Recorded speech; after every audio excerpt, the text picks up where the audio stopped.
थोड़ा कंफर्टेबली बैठ सके। मैंने तो अपने घर में सोचा है इसको ड्राइंग रूम में रख दूं क्योंकि इसका यही यूज है। तो एक ये सांकेतिक, इसको आप हमारा प्रतिशोध मानिए, इसको आप मानिए कि हमारा प्रोटेस्ट है, लेकिन एक्चुअल सिलेंडर का आज हिंदुस्तान में यही यूज है। जो बड़ी बड़ी बातें करते थे वो लोग, आज लोग फिर से चूल्हा फूक रहे हैं, लकड़ी जला रहे हैं, कंडा जला रहे हैं, और उसी तरह से औरतें खाना बना रही हैं।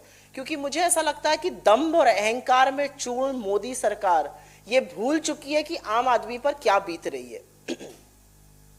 एक हम लोगों की तरफ पेड़ होता है, बिहार और यूपी से आप लोग जो होंगे शायद पता हो, उसको थेथर का पेड़ कहते हैं। रात में काट दीजिए तो सवेरे निकल जाता है। जो थेथराई और जो बेशर्मी मोदी सरकार दिखा रही है उसकी जितनी निंदा करी जाए कम है। पेट्रोल 100 के पार है, डीजल में उछाल है, रसोई गैस का सिलेंडर फिर 25 रुपए बढ़ा दिया गया है। तो दिसंबर से अभी तक 200 रुपए बढ़ के 794 रुपए पर रसोई गैस का सिलेंडर आ चुका है। कितने लोग हिंदुस्तान में हैं जो 794 रुपए का ये सिलेंडर भरा सके? और अभी मैं 2 मिनट में सरकार के आडंब और पाखंड का भी पर्दाफाश करूंगी, क्योंकि सब्सिडी मिल ही नहीं रही है इस देश में। तो जब इस तरह से दाम बढ़ रहे थे और हम लोग बार बार सरकार के सामने इस बात को प्रस्तुत कर रहे थे और उसको आगे ला रहे थे, तो हमें लग रहा था कि सरकार थोड़ी संवेदनशीलता दिखाएगी, जो राजधर्म है वो निभाएगी। लेकिन सरकार ने सिर्फ थेथरई दिखाई है, और सरकार ने कहीं ना कहीं, रामधारी सिंह दिनकर की एक लाइन है और कृष्ण की चेतावनी में उन्होंने एक लाइन दी है कि जब नाश मनुज पर छाता है पहले विवेक मर जाता है।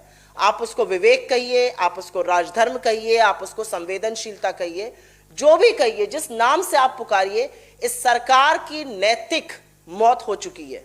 अगर नहीं होती तो शायद ये लोगों को थोड़ी राहत देते, शायद पेट्रोल के दाम कम करते। मोदी जी अपने नाम पर स्टेडियम तो रख लेते और उस पर बड़ा बवाल भी मचना भी चाहिए था, सरदार वल्लभ भाई पटेल का नाम हटाकर अपना नाम रख लेना। लेकिन सच तो यह है कि मोदी जी ने शतक लगाया है तो शायद वो डिजर्व भी करते हैं। ये अलग बात है कि शतक उन्होंने क्रिकेट की पिच पे नहीं, पेट्रोल के दामों पर लगा दिया है। खैर, अभी एलपीजी सिलेंडर की बात करते हैं। देश में 28 करोड़ से ज्यादा एलपीजी उपभोक्ता हैं। 28 करोड़ लोग एलपीजी सिलेंडरों को खरीदते हैं। आप खुद, हम सब लोग मिडिल क्लास लोग हैं। हम में से कितने लोग 1 या 2 सिलेंडर महीने का अफोर्ड कर सकते हैं, ये सोचने वाली बात होगी। और अब मैं बताती हूं सरकार का जो आडंबर और जो झूठ है। कल ही पेट्रोलियम मिनिस्टर, और इनके मंत्री भी बड़े अद्भुत हैं, इनके मंत्री मुद्दे की बातें नहीं करते हैं। बाल और महिला विकास मंत्रालय की जो मंत्री हैं उनको सिर्फ राहुल गांधी जी नजर आते हैं। उनको महिला का विकास, महिलाओं के खिलाफ अपराध कभी भी नहीं दिखता, उसके बारे में वो कभी भी बात नहीं करती हैं। उस पर बिल्कुल दही मुंह में जम जाता है।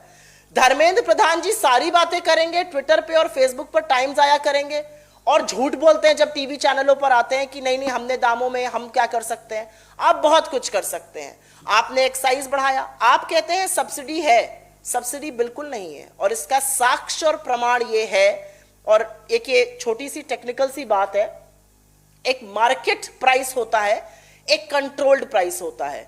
कंट्रोल्ड प्राइस जो होता है वो सरकारें साल दर साल एक ही चलता जाता है।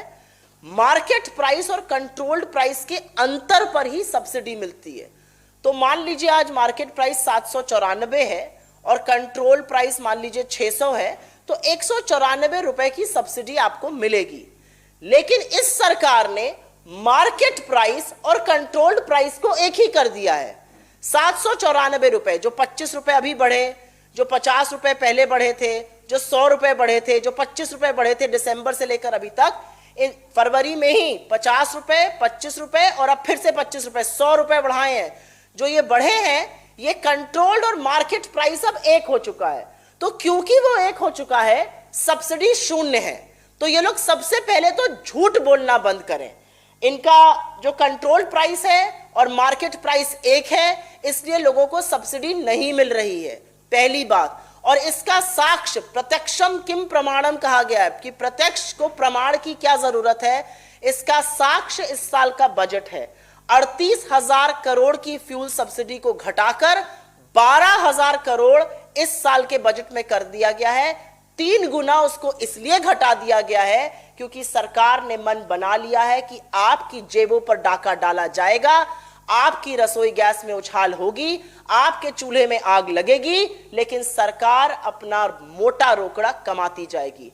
कोई और भी सरकार होती तो आज मैं कहती हूं और दावे के साथ कहती हूं, आपने 21 से 22 लाख करोड़ रुपए कमाए हैं 12 बार एक्साइज बढ़ाकर। आप एक्साइज घटा नहीं सकते। और अब इनके दूसरे झूठ का मैं पर्दाफाश करती हूं। निर्मला सीतारमण जी से मैं एक बात में खुश हूं कि जब उनसे पूछा गया तो उन्होंने चलिए ये तो नहीं कह दिया कि मैं लहसुन प्याज की तरह पेट्रोल डीजल का इस्तेमाल नहीं करती हूं। उन्होंने एक बड़ा अंग्रेजी का टर्म यूज किया, it's a very vexatious issue. No madam, it is not a vexatious issue. ये परेशान करने वाला इशू सिर्फ आपके लिए है, और इसलिए है क्योंकि आपकी नीति और नियत दोनों में खोट है। आप पेट्रोल, डीजल, एलपीजी का ठीकरा राज्य सरकारों पर मत फोड़िए, क्योंकि आप अन्याय कर रहे हैं। 7 लाख करोड़ राज्य सरकारों का आपके पास बकाया है। 12 बार एक्साइज आपने बढ़ाई है। एक्साइज के 3 कंपोनेंट होते हैं, बेसिक एक्साइज, स्पेशल एक्साइज और एडिशनल एक्साइज। बेसिक एक्साइज आप राज्यों के साथ साझा करते हैं, एडिशनल और स्पेशल एक्साइज केंद्र सरकार सारी की सारी अपने लिए रखती है। इस सरकार ने बेसिक एक्साइज लगातार घटाया है, स्पेशल और एडिशनल लगातार बढ़ाया है। उसके बावजूद भी हमारी सरकारों ने, जैसे राजस्थान ने 2% वैट कम किया, जिससे उन्होंने 1000 करोड़ की चपत ली, लेकिन संवेदनशील सरकारें यही करती हैं। हम आशा कर रहे थे कि इस महीने थोड़ी संवेदना मोदी सरकार दिखाएगी, लेकिन ऐसी कोई संवेदना की उम्मीद करना भी मुझे लगता है गलत है। और मैं फिर रिपीट करूंगी, विनाश काले विपरीत बुद्धि। जब विनाश मनुज पर छाता है, पहले विवेक मर जाता है। तो हम इसकी जितनी भर्त्सना करें, जितनी निंदा करें, वो कम है। मैं फिर से एक सवाल पूछना चाहती हूं उन सब महिला नेत्रियों से। आप दौड़ दौड़ कर, लपक लपक कर सिलेंडरों के साथ सड़कों पर बैठती थी, आप प्रतीक बन गई थी उस समय। इसके सिलेंडर, एलपीजी, पेट्रोल, डीजल में जो दाम बढ़ते थे उसका, आज आप क्यों चुप हैं? क्यों आपके मुंह में दही जमा हुआ है? क्या सत्ता का सुख इतना बड़ा होता है कि आपको लोगों की दिक्कतें नहीं दिखती हैं? और मैं एक सवाल जरूर इस सरकार से, जरूर धर्मेंद्र प्रधान जी से और मोदी जी से पूछना चाहती हूं। आप ही का ये किया हुआ है और आप प्रीवियस सरकारों को ब्लेम करते हैं। आपको झूठ बोलने में भी लाज नहीं आती। मोदी जी आजकल अपनी नई वेशभूषा में खड़े होकर कहते हैं कि क्योंकि प्रीवियस गवर्नमेंट्स ने इंपोर्ट इतना बढ़ा दिया था, हम कुछ नहीं कर पाए। अब उसका भी सच सुन लीजिए। प्रीवियस गवर्नमेंट्स मतलब हमारे समय में 2014 में कुल खपत, टोटल कंजम्पशन का 83% मतलब 83% इंपोर्ट होता था। मोदी सरकार में 88% इंपोर्ट हो रहा है, मतलब मोदी जी की नाक के नीचे क्रूड ऑयल का इंपोर्ट बढ़ गया है। आपने हमारी निर्भरता बढ़ा दी है, पहला पॉइंट। दूसरा पॉइंट, और इसको जरूर आप लोग सुनिएगा गौर से क्योंकि ये इंपॉर्टेंट पॉइंट है।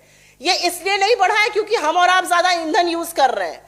इकोनॉमिक मंदी के चलते, अर्थव्यवस्था को ठप करने के चलते हमारा कंजम्पशन तो घट गया है।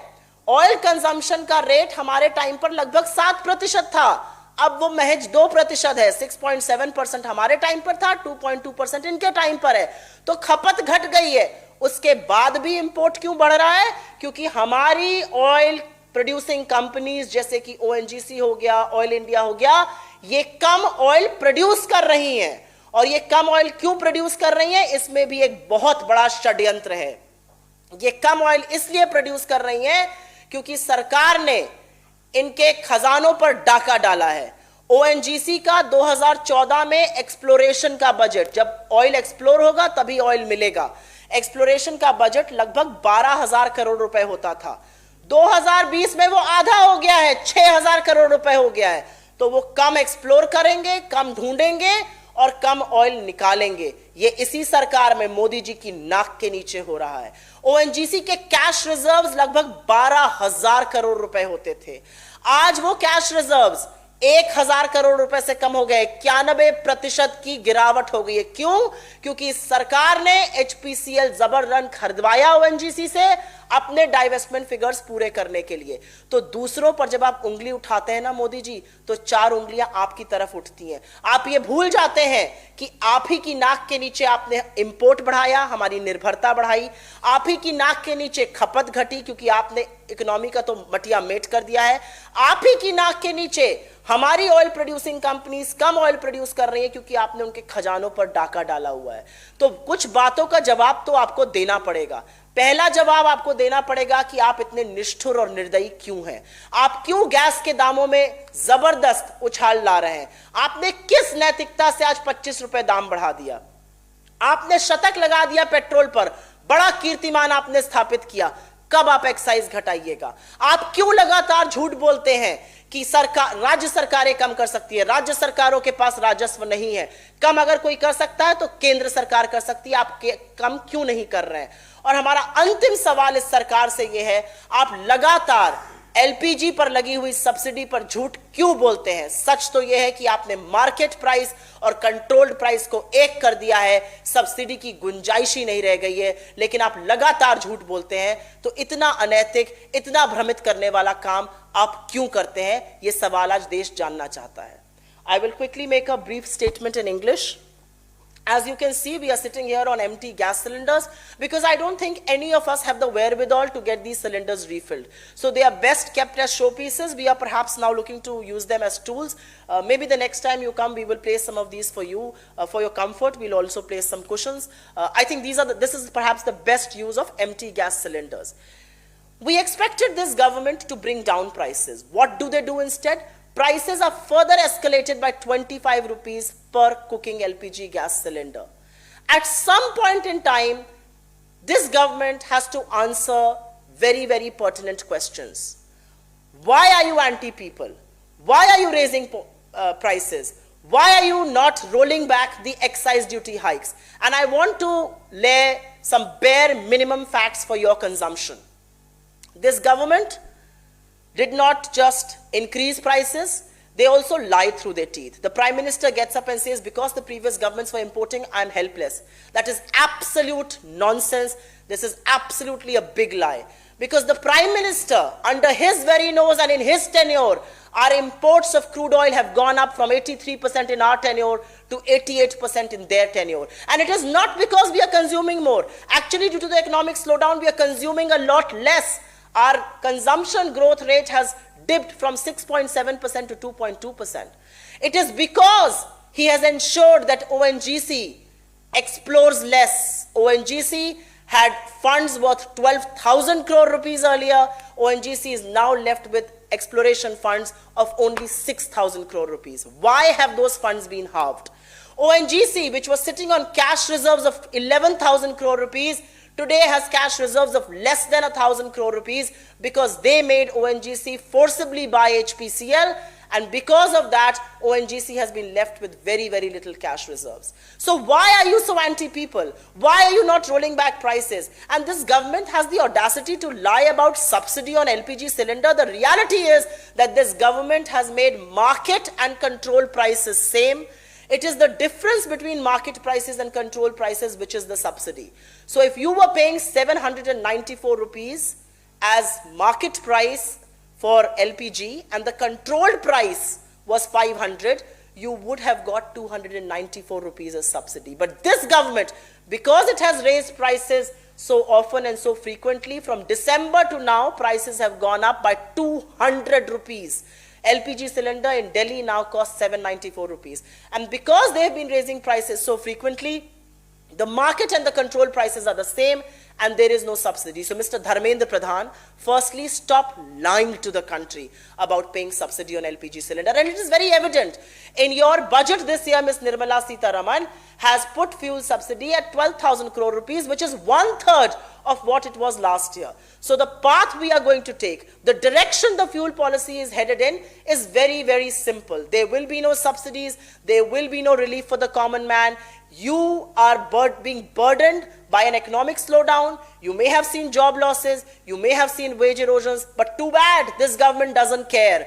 This government now wants you to be burdened under very steep fuel price bills, whether it is petrol, whether it is LPG, whether it is diesel. Mr. Modi chooses to name stadiums after him, stadias after him, but he forgets that the only century he has scored in his life is perhaps the century he has scored in the prices of petrol, shooting above 100 rupees per litre. So any sensitive government will answer the 4 questions that I'm raising. Why are you not rolling back excise duty? Because it is under your control. States are cash crunched.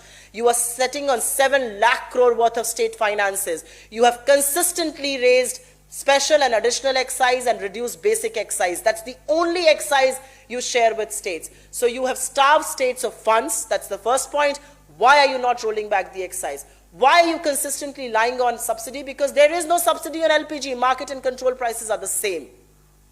Why are you lying about import of oil? It has gone up in your regime from 83% in 2014 to 88%, in fact, over that now. And why are you so anti-poor, anti-people? That's the one big question that I think the country wants to be answered today. This government will be served well if all those people who were taking to streets and protesting will do something similar today. But I think being in government, getting the comforts, getting used to the luxury of being a minister, perhaps make you oblivious and perhaps make you blind towards the plight of the common people. But it is these common people who have put you in positions of power, and it will take no time before they pull you out. Thank you. We'll take questions. Suo Moto first.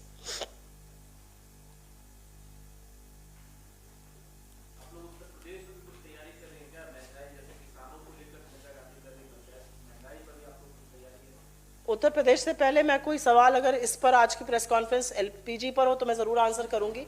सिर्फ उत्तर प्रदेश में महंगाई नहीं है, आज महंगाई पूरे देश में है। और महंगाई का मुद्दा इसलिए और भी भीषण हो जाता है कि इस समय रोजगार नष्ट हुए हैं, वेतन लोगों के घटाए गए हैं, कम हुए हैं इकोनॉमिक मंदी के चलते, और उस पर कमर तोड़ महंगाई। मुझे बार बार वो लाइन याद आती है, मैं शायद पहले भी यहाँ पे बोल चुकी हूँ, बड़ी एक फेमस लाइन थी पीपली लाइफ की कि महंगाई डायन खाए जाते हैं उसके, लेकिन पहले वाली लाइन थी कि सखी सैया तो खूबे कमाते हैं। ना सैया कमा रहे हैं ना हम कमा रहे हैं, लेकिन महंगाई जो है वो कमर तोड़ रही है। तो महंगाई मुद्दा सिर्फ उत्तर प्रदेश के लिए नहीं है, पूरे देश के लिए मुद्दा है। जो दिल्ली की हुक्मरान है वो बैठे हुए हैं और उन पत्थर के घरों में बैठे हैं जिसके आगे उनको दिख ही नहीं रहा है। अगर वो बाहर निकल कर देखें तो उनको पता चलेगा कि लोगों के लिए कितनी दिक्कतें हो गई हैं। अगर वो बाहर निकल कर देखें तो वो देखेंगे कि क्यों 10 से 14 उज्ज्वला सिलेंडर रिफिल नहीं हो रहे हैं, क्यों वापस लोग आज चूल्हे फूंक रहे हैं। वो देखें तो ये देखें कि क्यों कंजम्पशन, जो ग्रोथ रेट ऑफ कंजम्पशन होती है ईंधन में, चाहे पेट्रोल डीजल एलपीजी हो, वो क्यों घटता जा रहा है, क्योंकि लोगों के पास आज पैसा नहीं है। 794 रुपए का सिलेंडर दिल्ली में है। अभी मैंने थोड़ी देर पहले महाराजगंज फोन करके जानना चाहा वहां पे सिलेंडर का रेट कितना है। वहां पर सिलेंडर का रेट लगभग 900 रुपए है। 900 रुपए में गांव में कितने लोग सिलेंडर भर सकते हैं, इसका जवाब मुझसे बेहतर आप जानते हैं।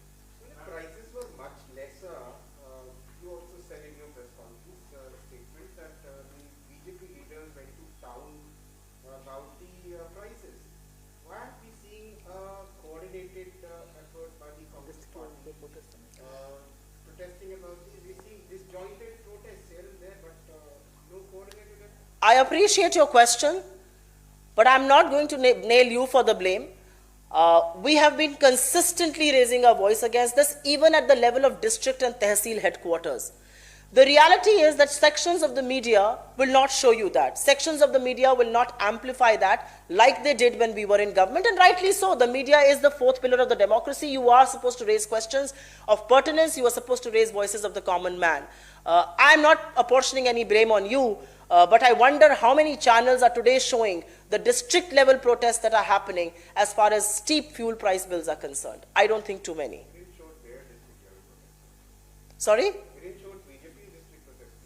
I think you showed much more than you are showing right now. But your point well taken. I think the common man is reeling under a lot of pressure. It is our duty to point it to the government of the day. The government of the day can either choose to be sensitive and respond to it, or the government of the day can choose to be insensitive, egoistic, and drunk on power like they are. And instead of reducing it, they're actually increasing prices. It tells you how they feel about the plight of the common man.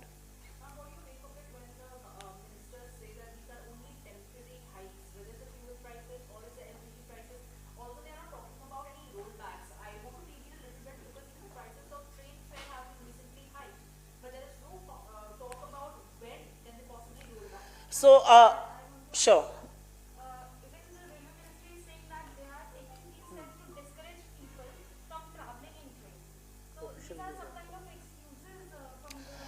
ऐसा है कि मैं इसका हिंदी में जवाब दूंगी और फिर अंग्रेजी में इसका जवाब दूंगी। अब पता नहीं कि ये हो सकता है कॉन्स्पिरेसी थ्योरी हो मोदी जी की कि 100 पेट्रोल कर दो और डीजल को 90 के पार कर दो तो शायद लोग चलने बंद हो जाएं, तो शायद कोरोना संक्रमण रुक जाए। पता नहीं, हो सकता है ये उनकी स्ट्रैटेजी हो सकती है, इस तरह की वो स्ट्रैटेजीज करते हैं। आपको याद होगा नोटबंदी, आपको याद होगा जिस तरह की वो बातें करते हैं, हो सकता है ये स्ट्रैटेजी हो सकती है। अगर ये स्ट्रैटेजी है तो निहायत ही मूर्खता की स्ट्रैटेजी है।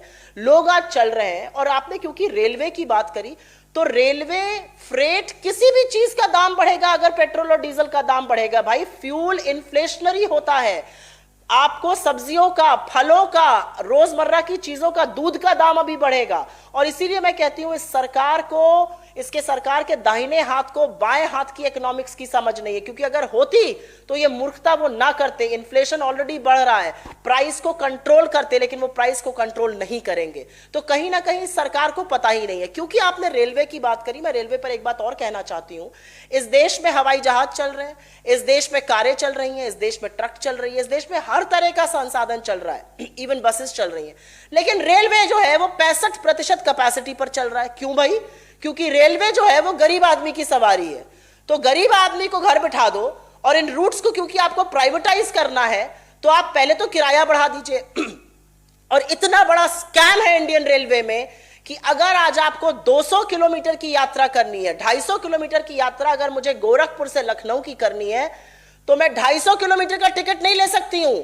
अब कंपलसरी है कि मुझे कम से कम 500 किलोमीटर का टिकट लेना पड़ेगा इंडियन रेलवेज में। ये कौन सी चीजें है भाई? ये किसका देश बना दे रहे हैं? ये पूंजीपतियों का ही देश रहेगा या गरीब आदमी का देश रहेगा? मैं 100 किलोमीटर जाना चाहती हूं, लेकिन मुझे टिकट 500 किलोमीटर का ही लेना पड़ेगा, उतना दाम अदा करना पड़ेगा। इसके बारे में बातें नहीं होती हैं। और आपने जो टेम्पररी मेजर्स की बात करी, मैं बिल्कुल सहमत हूं उससे। ये कोरोना काल के कारण नहीं हो रहा है, सबसे पहली बात तो मैं सरकार को कोरोना के पीछे तो बिल्कुल छुपने की अनुमति नहीं दूंगी। ये सरकार कोरोना के पीछे इसलिए नहीं छुप सकती है क्योंकि इन्होंने एक्साइज 12 बार 2014 से बढ़ाई है। उसकी क्या नैतिकता है? कोरोना से जब लोगों के ऊपर कहर बरपा तो आपको वो एक्साइज रोल बैक करनी चाहिए थी। बजाय रोल बैक करने के आप दाम पर दाम बढ़ाते जा रहे हैं। मतलब किस तरह के तुगलकी फरमान आप लोग जारी करते हैं, किस तरह के घरों में रहते हैं जहां आपको रात दिख रही है लेकिन सुबह की बात हो रही है। To your question about temporary measures, I fail to understand how often will this government keep saying temporary measures? Because these seem to be permanent measures. They have been in motion since 2014. Since 2014, this government has been increasing excise duty. It is not due to corona. The economic mismanagement dates back to 2014. They halved our GDP growth rate from 2016 to 2020. Of course, we'll end this year in the negative. And as far as railways is concerned, it is not just the railways. Freight, vegetables, fruits, milk, all prices will go up because fuel is inflationary, and which is why I say they do not understand the basics of economic management. If you are going to let prices scale up for fuel, inflation will rise further. A rising inflation will dampen demand. We need to spur demand. We are instead killing demand in the Indian economy. What else do I say? As far as trains are concerned, it is a shame in this country that Indian Railways is operating at only 65% capacity because they want to privatize their roads. Indian Railways today forcibly makes you buy a ticket for at least 500 kilometers, even if you have to travel for a shorter distance. Why? Because it is the preferred mode of transport for the poor, for the less fortunate.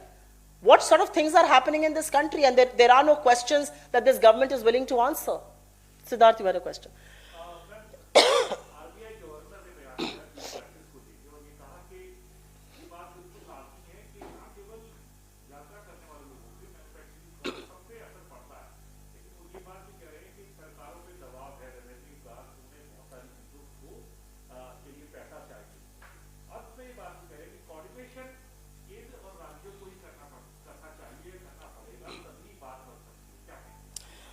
मैं RBI governor या institutions पे usually टिप्पणी नहीं करती हूँ, लेकिन क्योंकि उन्होंने ये मुद्दा उठाया है तो मुझे लगता है कि इसको साफ करना ज़रूरी है।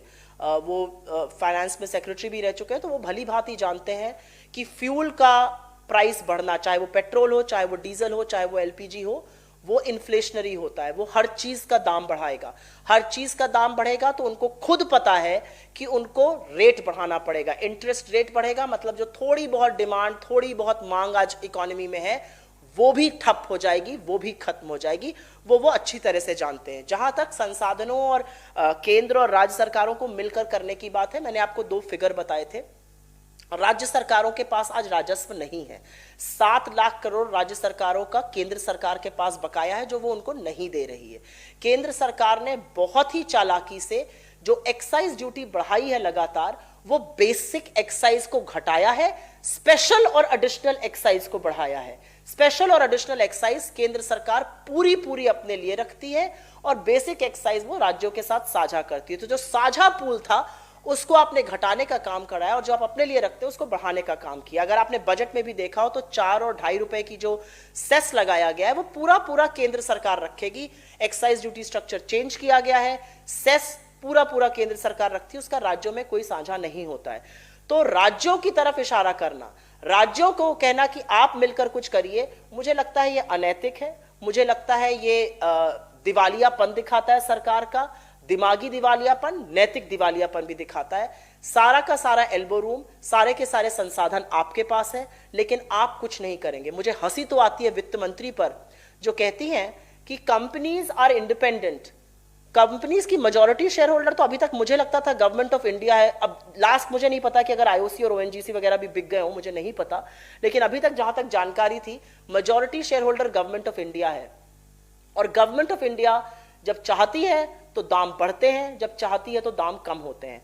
जब चुनाव आता है तो बढ़ते हुए दामों पर रोक लगा दी जाती है, लेकिन जब चुनाव नहीं होता है तो वो दाम बढ़ते रहते हैं। जिन राज्यों में चुनाव होगा वहां वैट घटा दिया जाएगा, लेकिन हमारे राज्यों में जैसे राजस्थान ने किया 2% वैट हमने घटाया, हमने 1000 करोड़ रुपए की शपथ ली। लेकिन मुझे ऐसा लगता है कि संवेदनशील सरकारों को यह करना चाहिए। जी नहीं, अलग है आपका इस पर।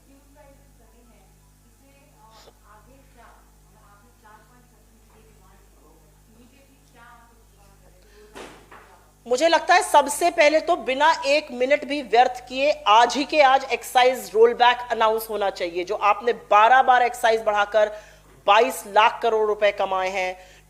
इस देश में 28 करोड़ लोग एलपीजी सिलेंडर यूज करते हैं, उनके लिए कुछ तो राहत, कुछ तो रियायत लाइए। सबसे पहले आप एक्साइज को रोल बैक करिए। दूसरा काम आप ये करिए कि आप झूठ बोलना बंद करिए, आप सब्सिडी देना शुरू करिए सिलेंडर्स पर। जब आप मार्केट और कंट्रोल प्राइस को एक कर देते हैं तो आप सब्सिडी की कोई गुंजाइश ही नहीं छोड़ते। तो सबसे पहले तो सब्सिडी की गुंजाइश करिए, सब्सिडी देना शुरू करिए, दिन दहाड़े की जो लूट है उसको बंद करिए। आपका इस पे अच्छा, दो विषय ये है कि एक तो आपने एक वीडियो देखा था नारायण स्वामी और राहुल गांधी वहां पर, तो उसमें प्रधानमंत्री आज साउथ के दौरे पे गए, तो एक तो उन्होंने ये विषय कहा कि जो लोग अपने नेता झूठ बोलते हैं वो कैसे लोग होंगे। और दूसरी बात उन्होंने राहुल गांधी की फिशरीज मिनिस्ट्री को लेकर भी अभी बयान दिया है कि 2019 में हमारा जो अभी जो फिशरीज मिनिस्ट्री की बात कर रहे हैं, ये एक विषय होगा। दूसरा ये कि भारत और पाकिस्तान इस बात पर सहमत हो गए हैं युद्ध विराम जो पहले था सीमा पर, उसको अब हम लागू करते हैं।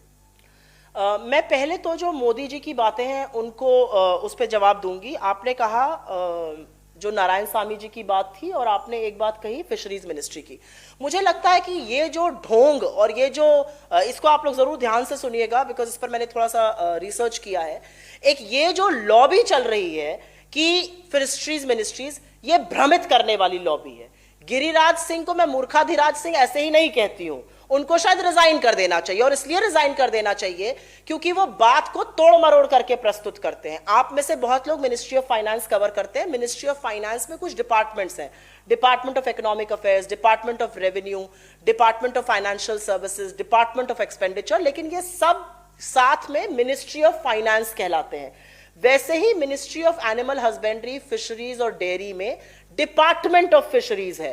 राहुल जी का यह कहना है कि इस डिपार्टमेंट ऑफ फिशरीज को निकालकर एक स्वतंत्र फिशरीज मंत्रालय बनाया जाए, क्योंकि जो हमारे फिशरमैन हैं, जो हमारे मछुआरे हैं, जैसा कि वो कहते हैं, सही कहते हैं, वो समुद्र के किसान हैं, वो वहां पर एक तरह से खेती करते हैं, उनकी आवाज सुनने के लिए एक सेपरेट मंत्रालय बनाया जाए। अगर इतनी सिंपल सी बात भी गिरिराज सिंह जी को हिंदी, अंग्रेजी या किसी अन्य भाषा में समझ में नहीं आती है, तो सबसे पहले तो वो इस मंत्रालय को संभालने लायक ही नहीं है। हाँ, मंत्रालय बना था, एक ओवर आर्चिंग मंत्रालय बना था एनिमल हस्बेंड्री, डेयरी और फिशरीज का। लेकिन उसमें फिशरीज अभी भी एक डिपार्टमेंट है, जैसे department of revenue, department of economic affairs है। तो राहुल जी का कहना है इस डिपार्टमेंट को निकालकर एक अलग से separate independent ministry of fisheries बनाया जाए। या तो इनको ये बात समझ में नहीं आती है, अगर समझ में नहीं आती तो ये मंत्रालय चलाने लायक ही नहीं है, और इनके साथ जो बाकी लग्गू बग्गू मंत्री हर भाषा में ट्वीट करने लगते हैं वो भी अपने मंत्रालय चलाने लायक नहीं है। या तो ये जानबूझकर भ्रमित करते हैं, तो ये तो फिर किस तरह की गद्दारी कर रहे हैं ये मुझसे बेहतर आप लिखिएगा और पूछिएगा। जहां तक मोदी जी ने कहा कि झूठ बोलने की बात, वो भी एक आडंबर, वो भी एक ढोंग, वो भी एक स्टोरी फैलाई गई।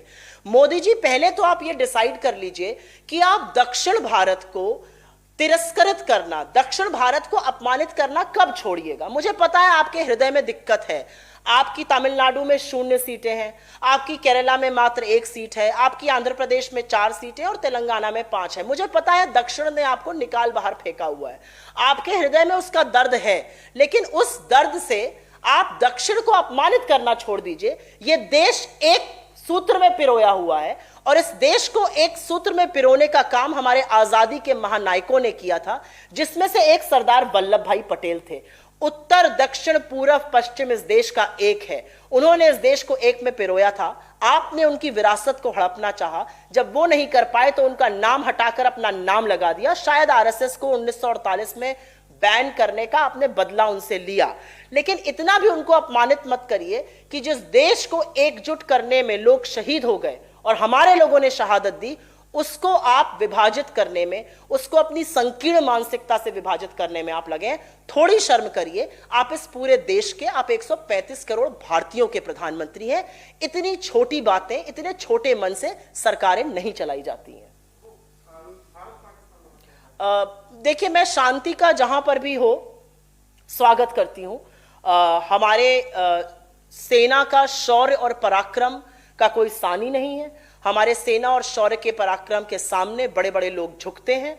हमारे सेना और शौर्य के पराक्रम के बूते पर ही इंदिरा जी की दृढ़ शक्ति ने पाकिस्तान के 2 टुकड़े किए थे और बांग्लादेश को जन्म दिया था। मैं आशा करती हूं कि मोदी जी उससे थोड़े प्रेरित होंगे और चीन जो अभी भी हमारे घर में घुसा हुआ है उसको निकाल बाहर फेंकेंगे, जबानी जमा खर्च नहीं करेंगे। शांति जहां पर भी बहाल हो उसका मैं स्वागत करती हूं।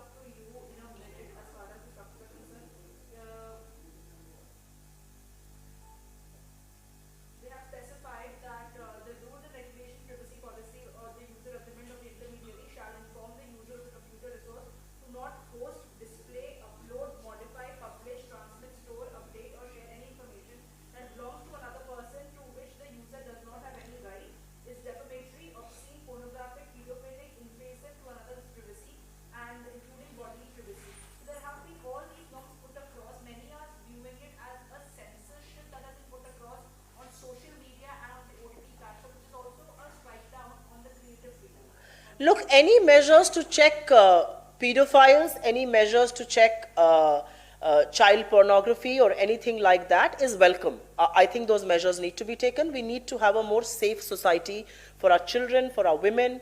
We need to keep that under check. But this seems to be being done in the garb of curbing the freedom of speech and expression. And this government has consistently done so. Whether it is slapping sedition charges like it's going out of fashion, as if it is for petty crimes like pickpocketing. This is what they have consistently been doing. I think any move to curb the freedom of speech and expression should be fought with every ounce of blood, and we will fight it with every ounce of blood and flesh that we have within us. This government has been slapping sedition charges one after the other, and we recently saw Justice Rana's judgment. What a tight slap and a rude reminder it was as far as freedom of speech and expression is concerned. This government has also tried to curb seminars, and the scientific community, the scientists have been up in arms against that. I think Ravi Shankar Prasad, as law minister, but more as telecom and IT minister, has presided over the death of Indian telecom, is now presiding over the death of freedom of speech and expression, and he needs to be reminded that this country takes its roots back to Mahatma Gandhi, who fought non-violently, who fought for the freedom of speech and expression, and eventually did win. So anything that's being done in the garb of curbing the freedom of speech and expression must and shall not be tolerated. ये सरकार अगर paedophiles का और pornography का और child pornography का या इस तरह की कुत्सित मानसिकता वाली चीज़ों पर चेक लगाना चाहती है तो इसमें कोई आपत्ति नहीं है, ये होना चाहिए एक सभ्य समाज में, एक विकसित समाज में, एक सुरक्षित समाज में। लेकिन मुझे ऐसा लगता है कि ये अभिव्यक्ति की आज़ादी और बोलने की स्वतंत्रता को दबाने के लिए हो रहा है, और ये इन्होंने निरंतर किया है। 2014 से देशद्रोह के मामले, देशद्रोह के मुकदमे तो ऐसे अब लगते हैं जैसे पॉकेट मारी का मुकदमा लगता हो, पॉकेट मारी का चार्ज लगता हो।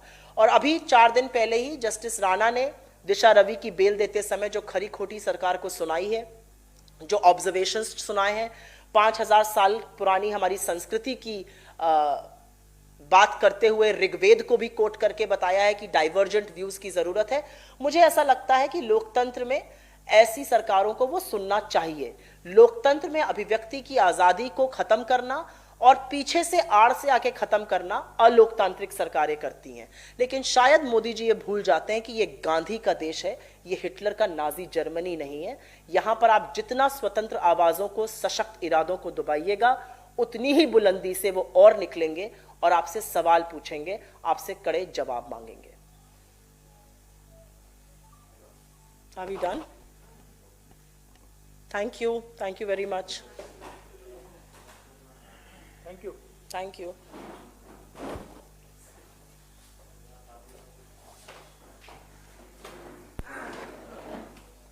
ये दिखाइएगा जरूर आप लोग। खाली है।